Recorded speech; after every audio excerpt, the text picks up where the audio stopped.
Hi, grade 8. This is your math lesson for lesson 5-1. You have on lesson 5-1, looks like about 25 problems where you're practicing writing fractions as decimals. I'm going to show you a bunch of examples here. We'll do some of the assignment in class. Let's get started. How would I change something like this into a decimal number? Well, isn't that 1 divided by 8, the top number divided by the bottom number? Don't we put on a bunch of zeros here and bring the decimal point up and just start dividing, right?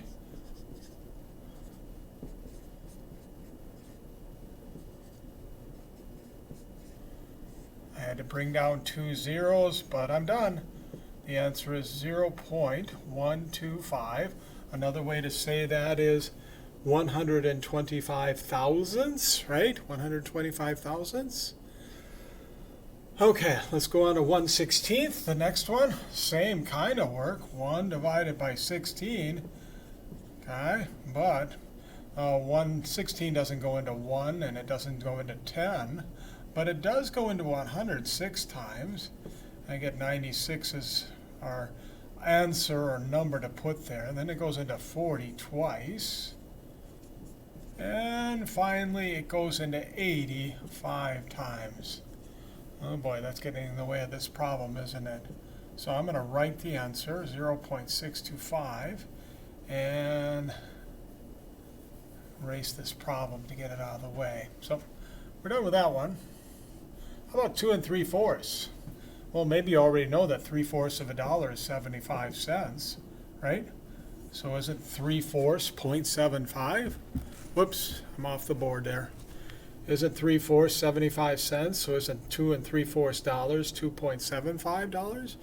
Or isn't 3/4 the decimal number 75 hundredths? Yep, all of those are true.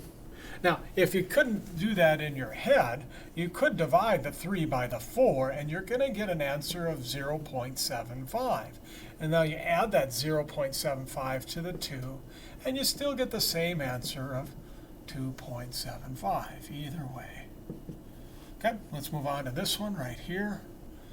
1 1/4, isn't that 1.25? Because 1/4 of a dollar is 25 cents. And because 1 divided by 4, if you work it out, it comes out to 0.25, right? Yep, it sure does. Okay. Let's move on to this next one. It's a little tougher, but it's not too bad. -4 divided by 33. It goes into this 1 time. It goes into 70 twice. We got a remainder of 4, and we're running out of room down here. Let's put that 4 here. It goes into 40 1 time. It goes into 70 twice. Oh, we're starting to repeat, aren't we? Yep, this is one of those decimals that are going to repeat. In this case, it's a repeating bar over both the 1 and the 2. Both the 1 and the 2. There's something else I recognized about this problem that would have made it easier. What if I recognized that I could change this to 99ths? And if I did that, it would be -12 99ths.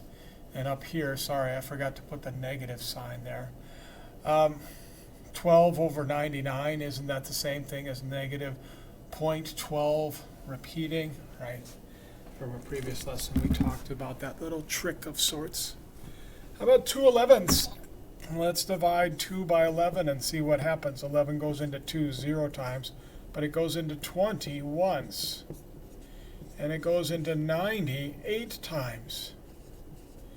And what are we left with? Oh, guess what? Do you see this? We're starting to repeat again. Let's bring down a 0. Let's bring down another 0. Repetition's happening. So this is 0.18 repeating, because it's going to be 18, 18, 18, 18 over and over again. Now this right here is a slightly different kind of problem. What I'm asking here is, which one of these two numbers is bigger? How can we figure out which one is bigger? Well, if I did the long division on this, I would get 0.65. It just is, right? 20 goes into 13 0 times, but it goes into 130 6 times, and it goes into 100 5 times. Now, when we look at these at first glance, 65 seems bigger than 7, doesn't it? 0.65 seems bigger than 0.7. But let's line up the decimal points and really think about what we're talking about here. Is 6/10 bigger than 7/10? No, it's not. And if I fill this slot with a 0 to make the amount of place values shown the same, isn't 65 smaller than 70? And thus we have a less than symbol in this case. So this is a case where 0.7, I'm sorry, I did that wrong. We got to flip it. Excuse me. 0.7 is bigger than 13/20 because 0.7 is bigger than 0.65. Okay, let's imagine a word problem where you did a quiz and out of 20 problems you got 16 right. Then you did another quiz where out of 25 problems you got 20 right. In which test did you get the better score? Well, one way you can do this is change these both to decimal numbers. I happen to know that 16/20 in a decimal form is 0.8. And I happen to know that 20/25 in a decimal form is 0.8.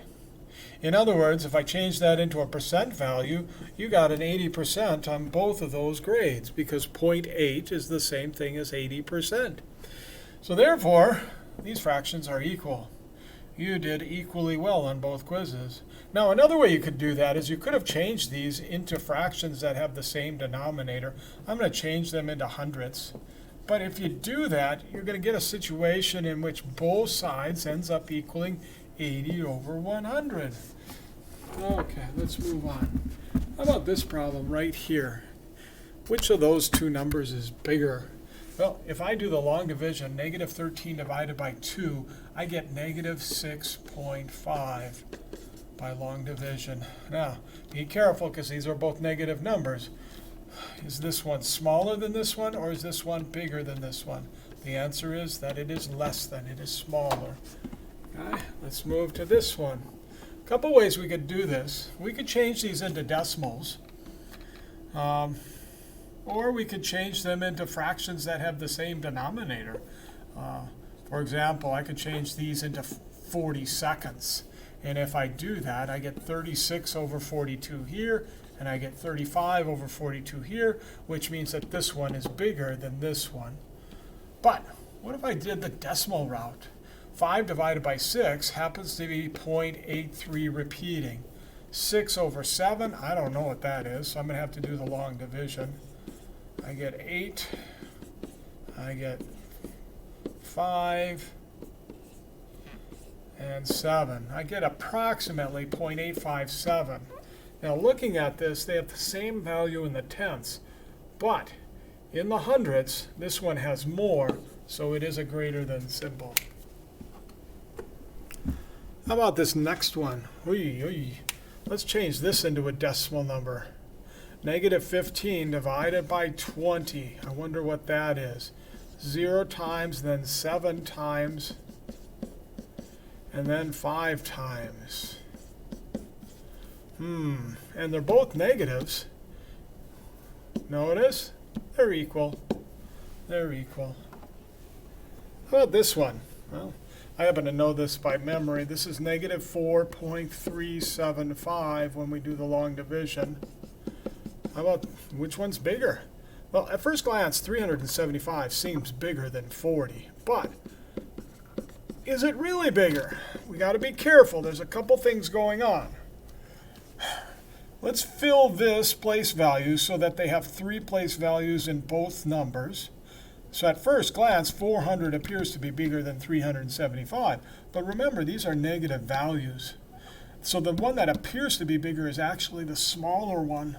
So if it were me, I'd be putting a greater than symbol here. And finally, this last one. What if I said put these numbers in order from smallest to largest? Well, if I did the long division on this, this would be 0.44444444, and so on, repeating. This one right here as a decimal is just plain 0.44. That's it. If I want to add digits to the end, I'd be adding zeros to it.